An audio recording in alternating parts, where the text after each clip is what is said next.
Hey everyone, how's it going? I am Xeracon and I am back once again.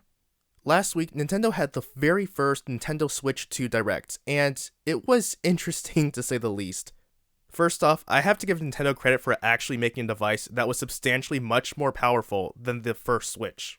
And the fact that it supports 4K and 120Hz is truly interesting to say the least. Now, don't get me wrong, I think 4K is complete overkill and should not be targeted by any platform, even on some PCs as well. Like, I think that 4K is just complete overkill and is a ridiculous waste of resources. But I digress.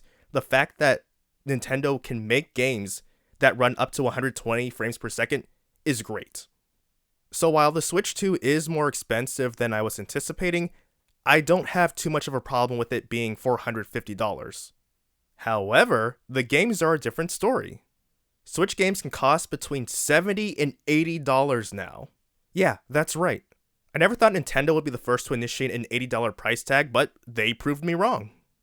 And initially it was believed that Mario Kart World was going to be $90, but it appears that there was just some sort of misconception about the price because it was based on the euro, but it is actually going to be $80.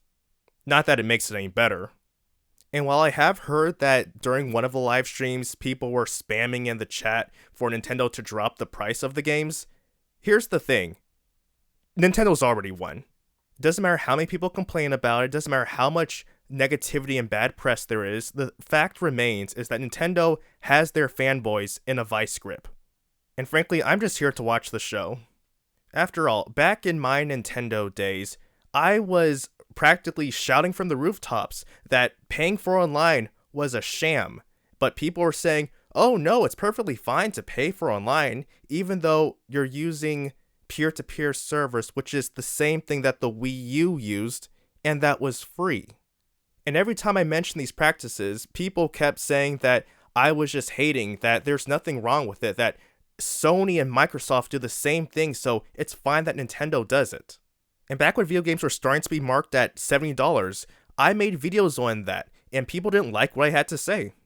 They said it was fine that companies were starting to raise the prices, and that it probably should be that way.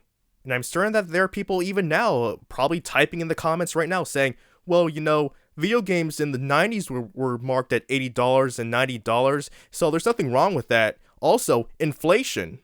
Here's the thing. The market was much smaller in the 90s, incredibly so. Video games were incredibly niche then, compared with now when they're a major market. But frankly, I just don't care. I was born in the middle of the 90s. Do you think that I cared about what the price of games were then? Or that I even could care? And I don't compare prices based on what they were 30 years ago, I compare them to what they are right now. So if I'm paying more now than I was a month ago, then there's a problem. It's also insane that games that were $60 on the Switch are now going to be $70 on the Switch too. Breath of the Wild, which is an 8-year-old game, is going to cost $70 on the Switch 2 if you buy it new. That is some Sony Last of Us shenanigans right there.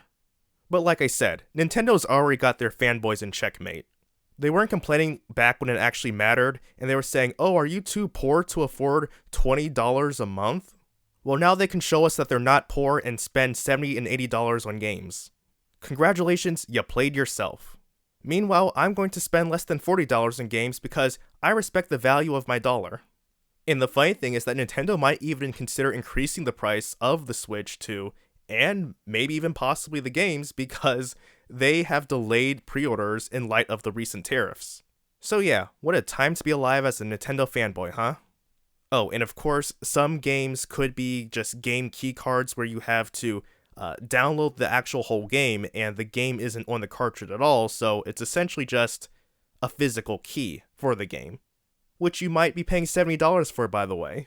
But it's no skin off my nose, I'm just here to watch the fire. So until next time everyone, I am Xeracon signing off. Have a good one.